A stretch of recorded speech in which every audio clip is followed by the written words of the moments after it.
Manggarai, pukul 2.47 dini hari, suasana stasiun sangat lengang. Petugas kebersihan bernama Pak Tony sedang menyapu peron saat ia mendengar deru logam bergetar dari arah rel.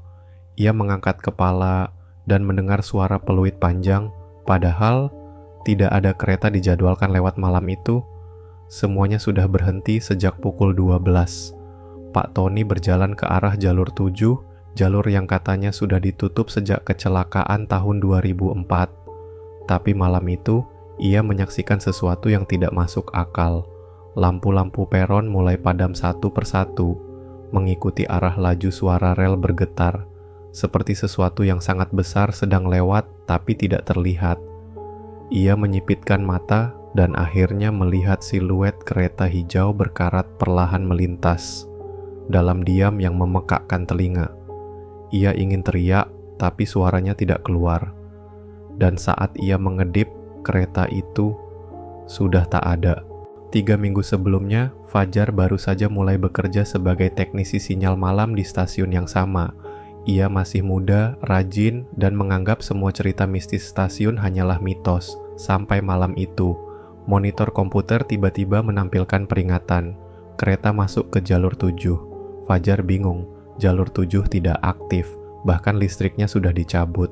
Ia membuka log sistem, dan ternyata ini bukan kali pertama. Ada catatan kereta masuk ke jalur 7 selama 3 malam terakhir, tapi tidak pernah ada kereta datang secara nyata, hanya terekam di sistem, seolah sistem melihat sesuatu yang tak kasat mata. Ia mulai merasa gelisah, lalu ia buka rekaman CCTV, dan di sana terekam kereta kosong meluncur perlahan. Ia jelas bisa melihat gerbong tua lewat perlahan, tapi tidak ada suara, dan tidak ada satupun rekannya di ruangan yang bisa melihatnya di layar lain, hanya di monitornya sendiri. Supervisor yang skeptis menyuruh Fajar untuk cek langsung ke lokasi. Jam menunjukkan 02.09. Dengan senter dan radio, Fajar masuk ke lorong bawah tanah yang mengarah ke jalur 7. Lorong itu dikenal sebagai lorong mati karena tak pernah digunakan lagi. Dindingnya lembab, udara terasa dingin, dan bau besi tua memenuhi hidungnya. Semakin ia berjalan, semakin ia merasa sesuatu mengawasinya. Cahaya senter memantul aneh dari dinding berlumut. Di ujung lorong, Fajar melihat pintu besi, pintu yang konon sudah dilas permanen. Tapi malam itu, pintu itu terbuka sedikit dan terdengar suara derit logam seperti roda kereta yang pelan-pelan bergerak.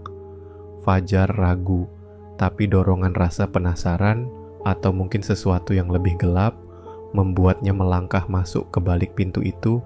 Ia tak tahu langkah itu akan jadi langkah yang mengubah hidupnya selamanya. Saat Fajar keluar dari lorong, ia merasa seolah berada di tempat yang berbeda. Langit di atas bukan malam, tapi abu-abu, seperti sore yang tak selesai. Jalur 7 terbentang di depannya, dan sebuah kereta tua berdiri diam dengan pintu terbuka. Tidak ada suara, tidak ada angin, tidak ada tanda-tanda kehidupan, selain detak jantungnya yang makin cepat.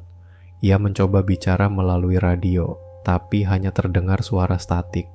Ia melangkah naik ke dalam gerbong, berharap menemukan seseorang atau penjelasan.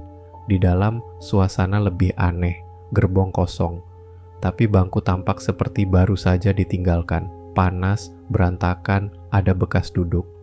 Fajar berjalan perlahan satu gerbong ke gerbong berikutnya. Lalu, di gerbong ketiga, ia melihat penumpang, puluhan orang, duduk diam. Mereka mengenakan pakaian biasa, tapi tidak punya wajah, hanya kulit polos, seperti lilin. Fajar melangkah mundur, tapi kereta seperti berubah bentuk. Setiap gerbong yang ia lewati berubah menjadi rusak, terbakar, penuh coretan dan bau busuk. Ia mencoba lari keluar, tapi dunia di luar juga berubah.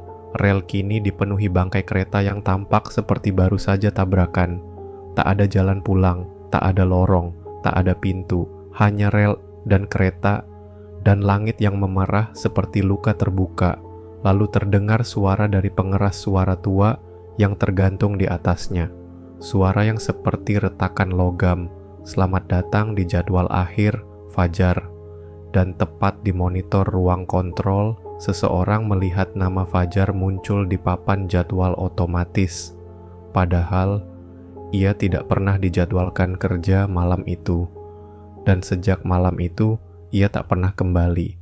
Dan jalur 7, menurut semua arsip resmi, tidak pernah ada.